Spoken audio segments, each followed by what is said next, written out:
네, 요즘 들어서 달에 대한 관심이 다시 또 높아지고 있습니다. 미국의 민간 우주기업 인투이티브 머신스가 달 착륙선을 발사했는데요. 이 달 착륙선이 달 탐사에 성공한다면은 세계 최초로 민간 기업이 달 탐사선으로 기록되는데요. 뉴 스페이스 시대라고 합니다. 우리나라의 우주 기술 현재와 미래는 어떤지도 함께 살펴보도록 하겠습니다.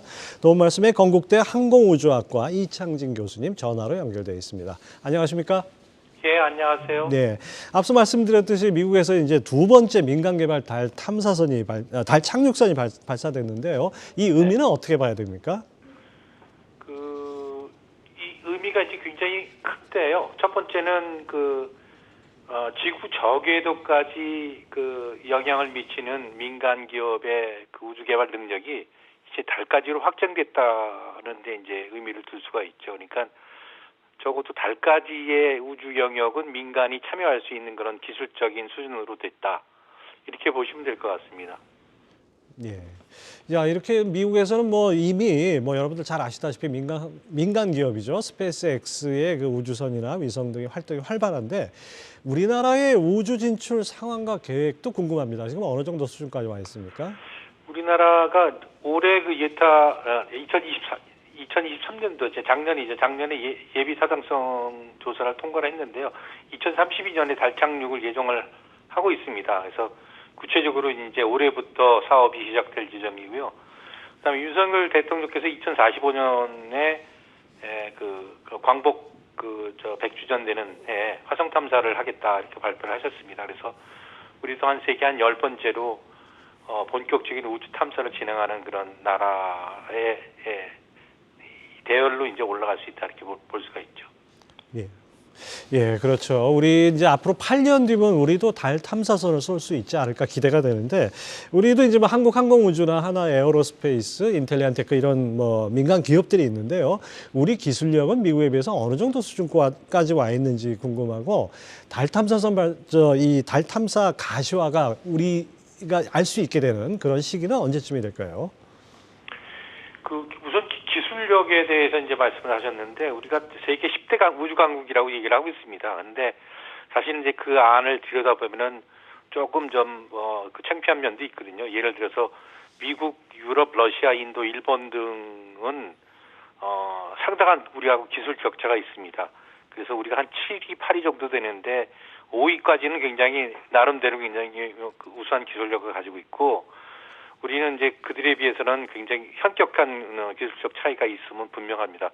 그럼에도 이제 우리나라가 가지고 있는 비우주적 그런 기술 분야, 예를 들면 IT나 가전이나 통신이나 반도체 이런 것들은 상당한 수준에 있기 때문에 꼭 우주 개발이 그런 우주 기술만 갖고 되는 건 아니거든요. 그래서 비우주 기술이 잘 접목되면은 우리도 빠른 시간 안에 적어도 2032년 달 탐사를 하기 전까지는 적어도 5대 강국으로 갈 수 있지 않겠냐 이렇게 기대를 하고 있습니다.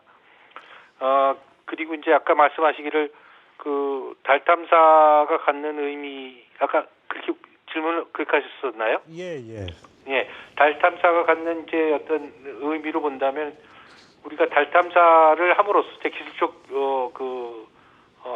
발전도 얻을 수 있을 뿐만 아니라 어떻게 보면 세계에 우리나라가 여태까지 한 번도 못했던 그런 선진국 대열에 들어갈 수 있는 중요한 능력을 확보하게 된다 이렇게 볼 수 있고요.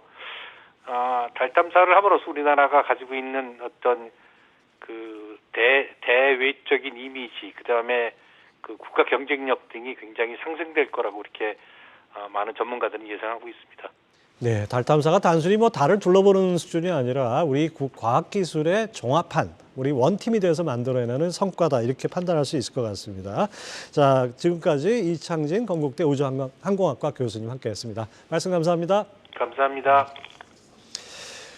네, 정부가 지난달에 우주산업 관련 정책을 발표하면서 우주항공주에 대한 관심이 높아지고 있는데요. 앞으로 전망과 투자 전략은 어떻게 잡아야 될지 유진투자증권 정의훈 연구원 전화 연결해서 들어보겠습니다. 안녕하십니까?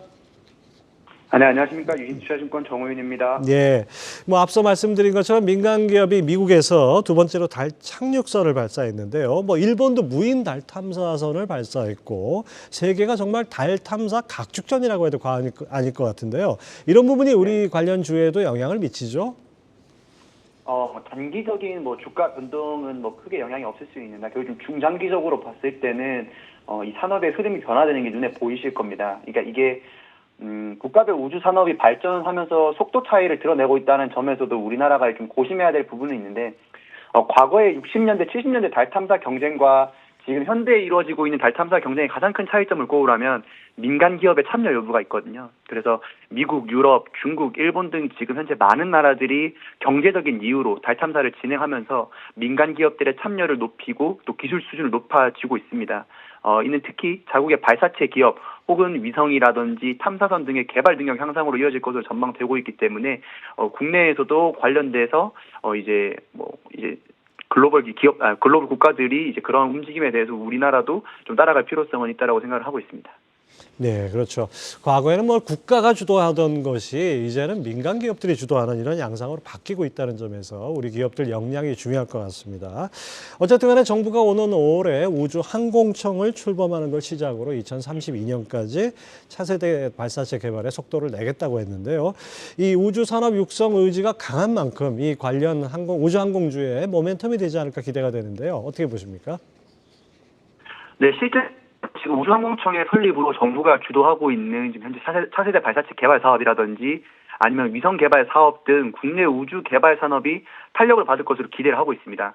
또한 기존에는 항우연, 천문연, 군 기관 같이 이제 우주 산업과 관련된 인력들이 좀 이제 흩어져 있었다면 이제 항공청으로서의 이제 항공청이 설립됨으로써 그런 역량들이 좀 모일 수 있다는 점에서도 좀 기대를 해볼 수 있고 또 기존에는 연구기관에서 이제 청으로 이제 격상이 됐기 때문에 관련된 예산들도 좀 더 많이 이제 편성될 거라고 기대를 하고 있습니다. 다만 말씀드린 대로 관련 예산 편성 확대 등의 추가적인 지원도 꼭 필요하다라고 생각을 하고 있습니다. 네, 이런 것들이 뭐 이제 성과를 내려면 아주 꾸준하게 우리가 노력을 해야 되고 또 투자도 해야 되고 기다려야 될 것 같은데요. 자, 우주항공주 하면 뭐 한국항공우주나 하나에어로스페이스 같은 기업들이 먼저 떠오릅니다. 우주항공주 실적 현재 수준은 어떻게 평가하고 계십니까? 국내에서 우주항공주라고 이렇게 좀 뭉뚱그려서 말씀을 많이 주시는데 사실 좀 디테일하게 살펴보면 뭐 발사체 기업들도 있고 뭐 부품 관련주 그리고 위성 개발 쪽 그리고 지상 시스템, 지상 장비 쪽 이렇게 좀 크게 나눌 수 있을 것 같은데 말씀 주신 뭐 하나에어로스페이스라든지 한국항공우주 같은 경우에는 이제 발사체 쪽에 가까운 기업입니다. 근데 이 두 기업 모두 4분기에 호실적을 기록을 했고요. 다만 이 같은 기업들은 우주 사업도 영위를 하고 있지만 회사 내에서 방산 부문의 매출이 큰 비중을 좀 차지하고 있습니다. 그런데 이제 글로벌 지정학적 리스크가 최근 몇 년간 굉장히 이제 좀 많이 대두가 되면서 최근 방산 기업들의 실적도 좋아지는 추세가 지속되고 있고요. 따라서 여기에 대한 수혜도 같이 있는다라고 생각하시면 될 것 같고 그 외에 지금 현재 위성 개발 쪽에 있는 뭐 세트랙아이라든지 그리고 지상 시스템과 관련된 이제 인텔리안테크 같은 경우에는 분기별로 실적이 좀 편차가 좀 있을 수는 있습니다. 근데 다만 지금 국내에서도 그렇고 글로벌적으로도 우주산업과 관련된 수요들이 꾸준히 늘어나고 있기 때문에 뭐 단기의 실적 변동성보다는 중장기적인 그런 성장성에 대한 로열티를 가지고 좀 천천히 좀 지켜보시는 것도 좋은 방법이 될 것이라고 보고 있습니다. 네, 뭐 우주항공 이 분야도 궁극적으로는 우리 2차 전지처럼 어떤 미래 효자 산업이 될 수도 있다는 이런 기대도 갖게 됩니다. 자, 우주항공주 앞으로 투자 전략 어떻게 가져가면 좋을지 모르겠는데요. 토픽과 함께 좀 전해 주시죠. 말씀드린 대로 우주산업보다는 좀 디테일하게 나눠서 말씀을 드리면 발사체 부문에서는 하나에어로스페이스를 말씀드리고 싶어요. 하나에어로스페이스가 누리호 발사에서도 체계 종합을 담당하기도 했었고요. 따라서 차세대 발사체 사업에서도 이제 예탈을 이제 갓 통과한 시점이긴 하나 향후에 하나에어로스페이스가 이를 좀 주도적으로 영위를 할 수 있을 거라고 전망을 하고 있습니다. 특히 하나그룹 내에서도 좀 우주 산업에 대해서 미국의 스페이스X와 같은 기업들을 목표로 하고 있기 때문에 향후에 우주 산업에서도 발사체 부문을 봤을 때는 하나에어로스페이스가 국내에선 큰 영향력을 좀 차지할 것으로 보이고 있고요. 지상 장비 쪽에서는 좀 다양한 기업들이 있는데 그 중에서도 지금 현재 글로벌적으로 굉장히 화두가 되고 있는 저궤도 위성통신 사업에서 지상 장비 쪽을 하고 있는 인텔리안테크를 말씀드리고 싶습니다. 인텔리안테크는 저궤도 위성 안테나 관련주인데 원앱에 지금 현재 납품을 하고 있고 또 아마존에 이제 아마존의 카이퍼 프로젝트에도 게이트웨이 안테나를 납품을 하고 있기 때문에 관련돼서 시장이 성장을 하고 또 국내에서 스타링크가 도입될 경우에는 좀 수혜를 받을 수 있지 않나, 관심을 많이 받을 수 있지 않나 이렇게 전망을 하고 있기 때문에 주 종목 말씀을 드리고 싶습니다. 네, 우주항공주하고 방산주는 연계성이 아주 높은 이렇게 섹터다 이렇게 보면 되겠죠? 네, 맞습니다. 네, 네, 지금까지 유진투자증권 정의훈 연구원 함께했습니다. 말씀 감사합니다.